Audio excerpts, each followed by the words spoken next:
Silanggam at Sitipaklong. Maganda ang panahon at maliwanag ang sikat ng araw. Maaga pa lamang ay gising na si Langgam. Sanay na siyang bumangon ng maaga upang maghanda ng kakainin at maghanap ng pagkain para sa susunod na mga araw. Sa ilalim ng mainit na araw, nakita niya ang isang butil ng bigas.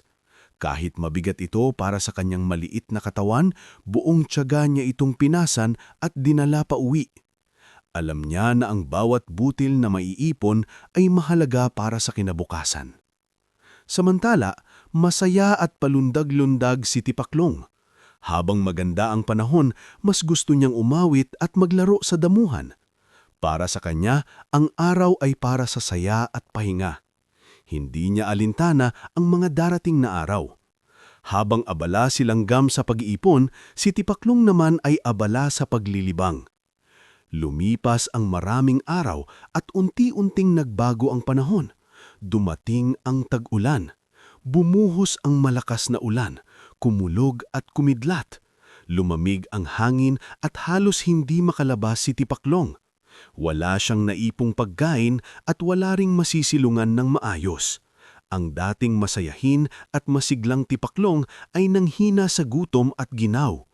Sa gitna ng unos, naalala niya si Langgam. Pagkatapos ng bagyo, pilit niyang narating ang tahanan ng kaibigan. Tinanggap siya ni Langgam ng buong kabaitan.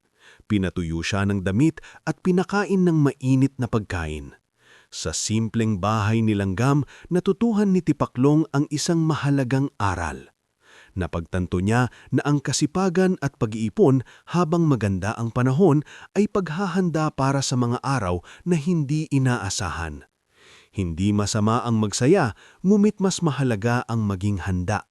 Mula noon, tuwing sisikat ang araw at magiging maaliwalas ang panahon, kasama na si Tipaklong sa paghahanap at pag-iimpok ng pagkain. Natuto siyang magsikap, magtiis at magplano para sa kinabukasan. At tulad ng maliit na butil ng bigas na pinasan ni Langgam, ang bawat maliit na pagsisikap ay nagiging malaking biyaya sa tamang panahon.